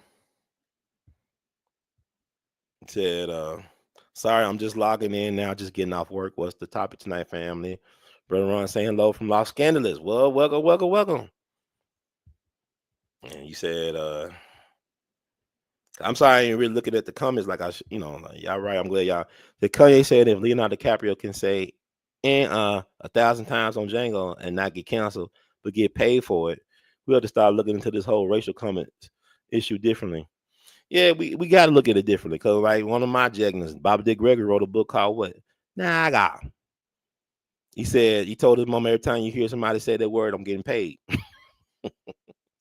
I really think it's ridiculous for people to cancel that word, because it's like, people want to take that word out of Mark Twain's masterpieces like Huckleberry Finn and Tom Sawyer and stuff like that. It really defeats the purpose. I don't know why people are so sensitive about that word. And the word is not what people think it is. Like, you look at Ethiopian, Naga means king, right? So you a king. Why you want to denounce your crown? But even like with Uncle Tom was a race hero. He wasn't a race traitor. Uncle Tom was for the race, but they got you thinking Uncle Tom was a sellout. He was never a sellout.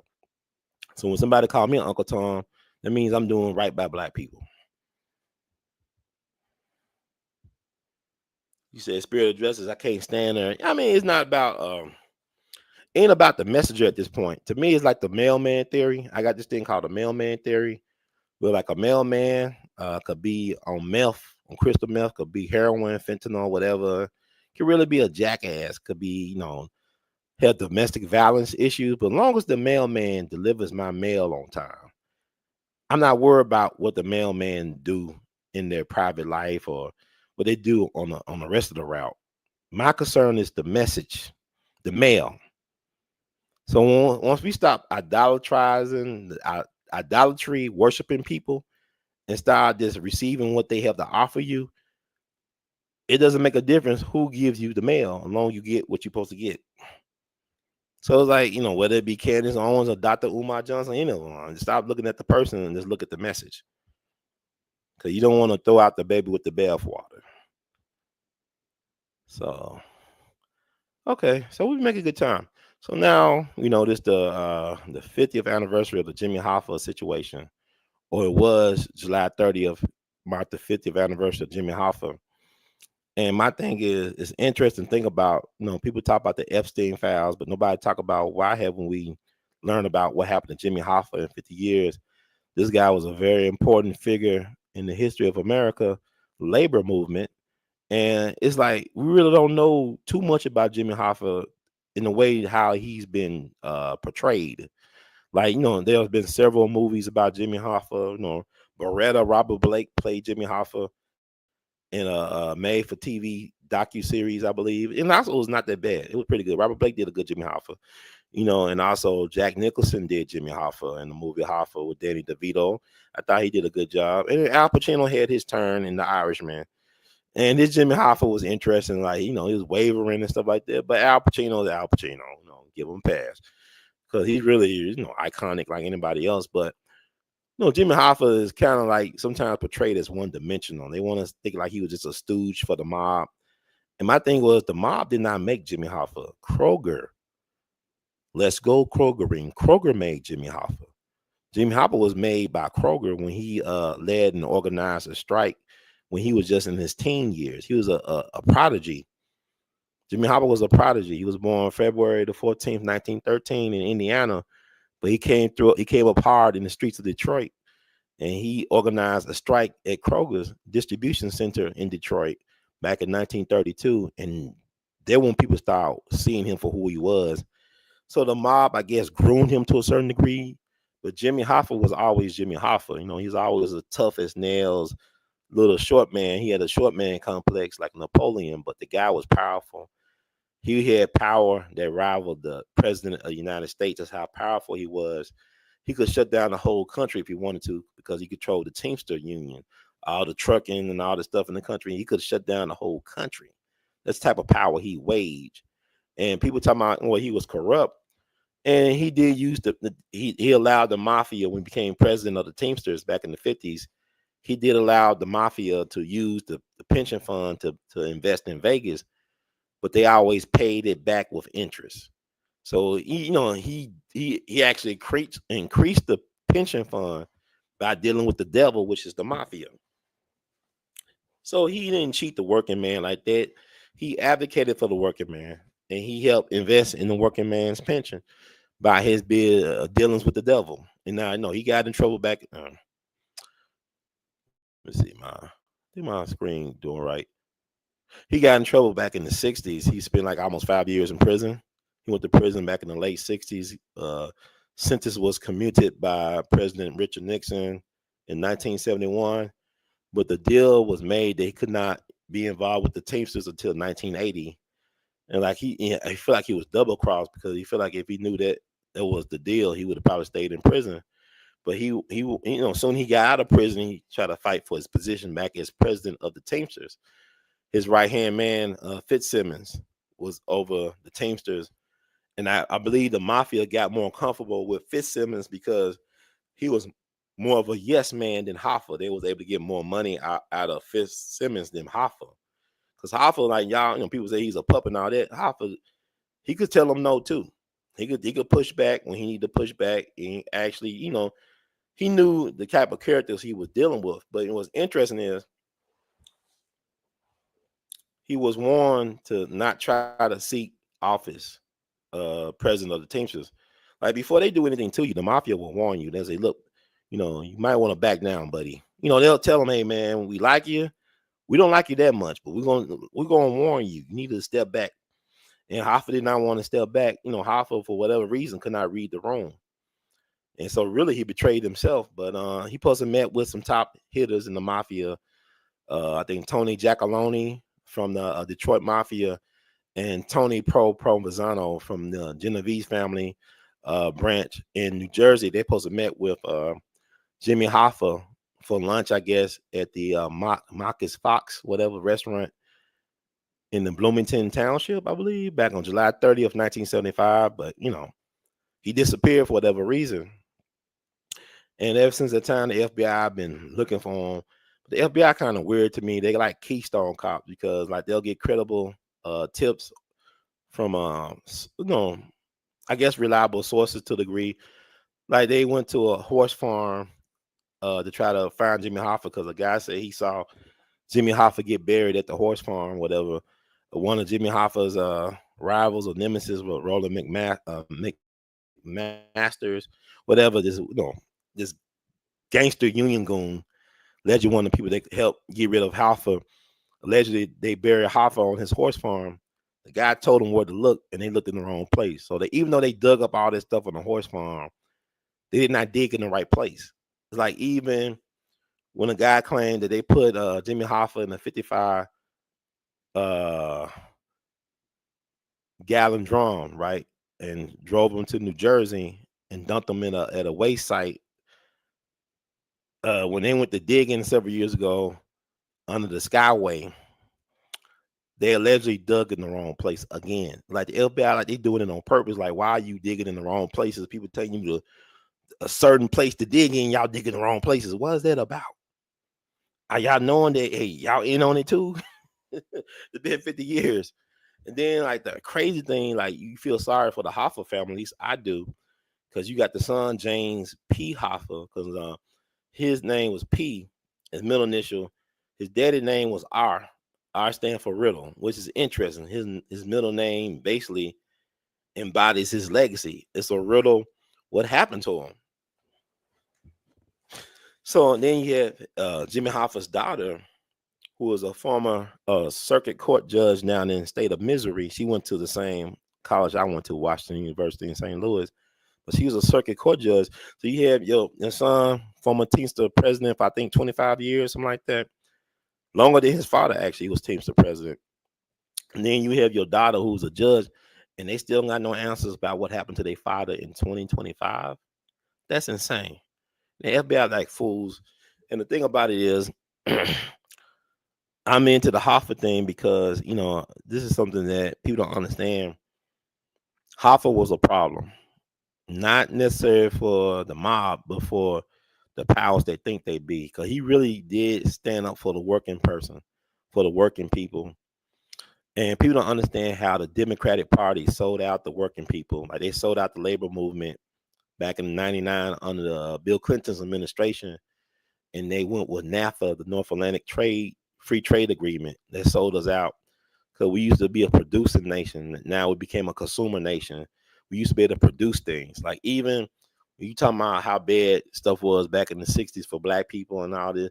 And I'm not saying it was a fairy tale, but people don't understand when we was producing stuff, even if you was a high school dropout or even didn't make it to high school, you still had a chance to find some work at a factory, making a decent wage, being able to support a family, even to the point where the man can earn enough where his wife can stay at home to be a homemaker and raise the kids. And after that one job, you can, retire with a good pension after 30, 40 years. And you can send your kids to college and all that stuff. I mean, it's like those days are gone. So like, yeah, it was a lot of bad things going on. But don't forget about the historic economic expansion that happened after World War II, well into the 60s and 70s, that provided opportunities for all Americans, in spite of the discrimination and whatever else was going on. So Hoffa, he advocated for the working man, like the pension fund, all this stuff. So I mean, I don't think people do a good job of balancing out. I mean, he was a gangster or he dealt with gangsters, but you had to be a fighter. He was a brawler. You had to fight for what you want back in the day. Everybody didn't get no participation trophies back in the day. You had to fight for what you want. You got to spill some blood. You got to break some bones. No pain, no gain. So I think that's why I think America has gotten soft so much. I mean, because you had really masculine, tough guys full of testosterone, ready to take on the world, man, for a good cause or for the love of a woman. One of the greatest motivating factors for a lot of men is doing things to impress women, to get women, to acquire resources to impress women. So Jimmy Hoffa was an interesting dude. He was complex. I don't think he was all evil. I don't think he was all good. He was just a human being. And in spite of his flaws, he did a lot to help a lot of people. And by losing people like him, and I'll say Walter Reuther.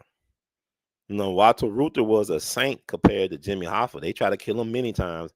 They ended up killing Walter Reuther in some freak plane accident. It's not an accident. Walter Reuther was the president of the United Auto Workers up in Detroit. And he was a big friend. He was a very good ally of Dr. King. The United Auto Workers, they did a lot to help the civil rights movement. And he worked closely with King on certain things. And they killed him finally in a plane crash with his wife. It was a horrific plane crash, like a Kobe Bryant aviation tragedy. Plane was a fiery inferno. Nobody survived, including his wife. And what was weird about the accident, there were plane parts missing. And if the plane parts weren't missing, you had certain plane parts put in the wrong positions. How is that an accident? If my plane is missing parts and that also parts were put in wrong places, how is that an accident? If y'all supposed to have been expecting the plane and yet the plane was missing parts and parts were put in wrong places, how is that an accident? I don't believe in accidents, man. Because like rarely do planes go down. I know a lot of planes been going down lately, but it's rare for airplanes to go down the way they've been going down. You're safer in an airplane than you are on the road. I mean, car accidents there are, fatalities there are on the road. I mean, anyway. But, so they said some people believe that Jimmy Hoffa was put in a 55 gallon drum and transported to New Jersey and dumped in a waste dump. I don't believe that. Well, it's like why do all that extra stuff when you in Detroit? You got the mob in Detroit. They control the union in Detroit. They control our resources. They got places where you can hide bodies forever in Detroit, in the Michigan area. Uh, you got funeral homes. You could cremate the body. You got things where you go, you compact the body and turn into a car bumper and stuff like this. Detroit. So why would you out of trouble? So I believe now my theory. Oh, I'm not my theory, but I believe that Jimmy Hoffa is buried in the concrete foundation of the Renaissance Center downtown Detroit. That's where they put Jimmy Hoffa at. That makes sense to me because it's like, okay. And one reason I say that because I want y'all to find this guy named Michael Yarborough. This is a black dude named Michael Yarborough. He did several testimonies on different people's channels. And he came out with a book, I think, recently about his amazing life story. I discovered this guy on Tuesday. And I've been looking at his videos, several different type of videos already. And he claimed when he was looking for a job up in Detroit, he went to the Renaissance Center. He was trying to find a job agency. And the Renaissance Center was still being built at the time. They're trying to get ready to open in 1976 for the bicentennial celebration of the country, something like that. And so he pondered upon a scene in one of the unfinished buildings of the Renaissance Center where he saw a short man being held by two other guys that like mobsters. And they threw him in this pit in the foundation, and they started dumping concrete on his body. They buried him alive in concrete. He said one of the killers saw him and warned him to get out of here. He'll be next. And he was 18 years old, so he was a young guy. He was athletic, and so he actually outran the mob hitter. He hid in the bathroom, scared for his life. He said he peed on himself, scared for his life, and I guess by the grace of God, he was allowed to live because the guy. He opened the door, but didn't go into the first stall. He went to the first stall of the bathroom. He probably would have saw him standing on the toilet and could have killed him. But for some reason, he opened the door, paused for several seconds, and moved on. So the guy hid out, and he kept that story to himself for like 27 years. He finally went to the FBI because his folks told him he came from a large family. And his in-laws and his relatives, the siblings told him, do not tell anybody about what happened. Because that's the mob business, they could kill all of us. And then you had in-laws that were law enforcement. They told him the same thing. Don't tell nobody because they could kill all of us. So he had that on his mind for almost 30 years. Then finally in 2002, he went to the law authorities. Now, mind you, he's a correctional officer. He wanted to be a state trooper. He was a correctional officer for a number of years. So he worked in law enforcement, and he took a vow. He took that vow seriously of having integrity. So I believe that he felt like it was time to tell the story. So he said he went to the FBI. The FBI didn't believe him. Then he went to some of his friends in the state troopers department, whatever. They started doing their own independent investigation. And then the FBI told him, you are in our jurisdiction. Back off. So since that time period, he's been using like social media and other means to tell his story about him witnessing Jimmy Hoffa being dumped into the foundation of the Renaissance Center and buried it with concrete while alive. And that's a sad way to die.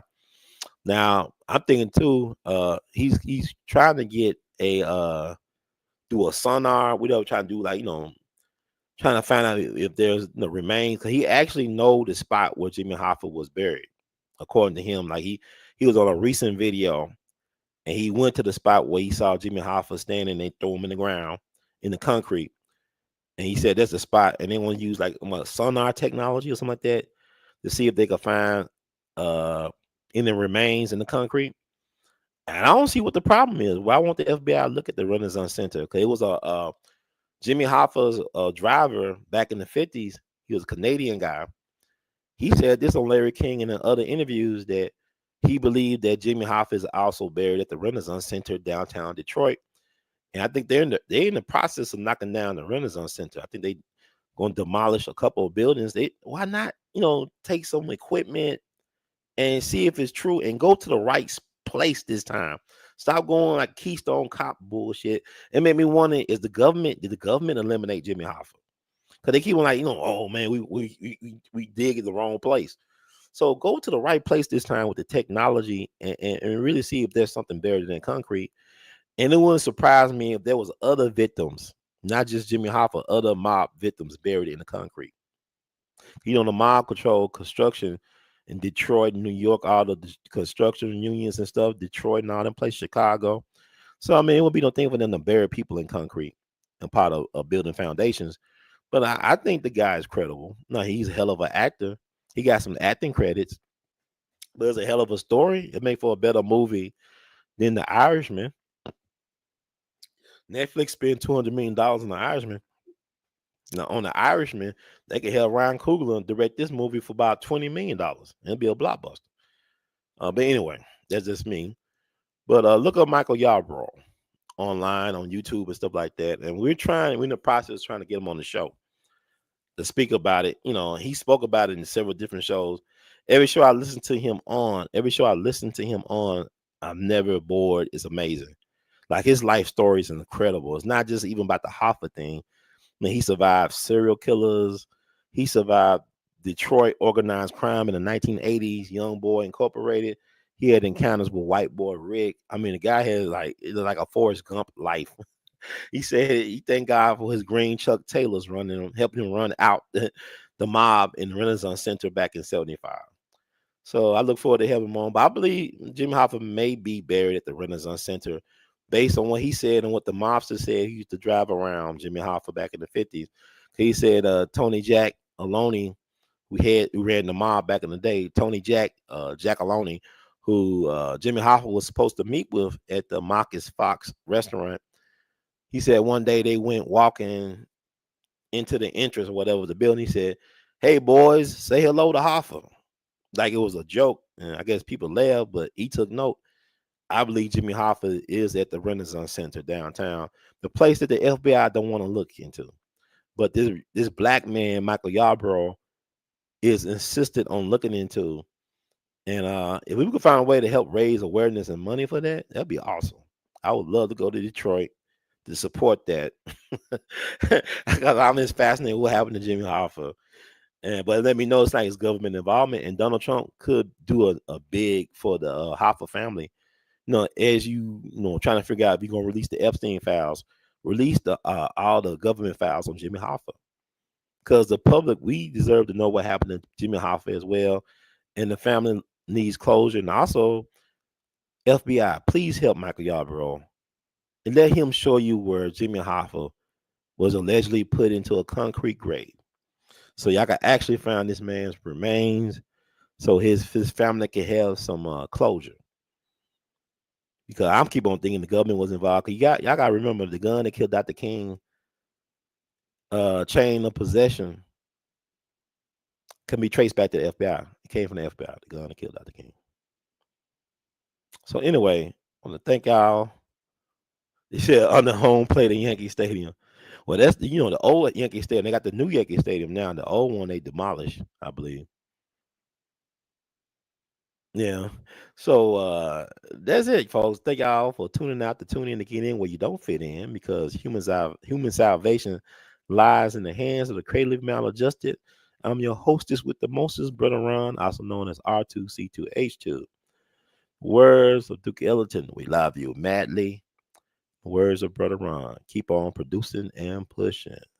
I'm out of here, folks. I'm out of time, but not out of my mind. See how it works? Somewhere, one love. Love y'all. See y'all next time.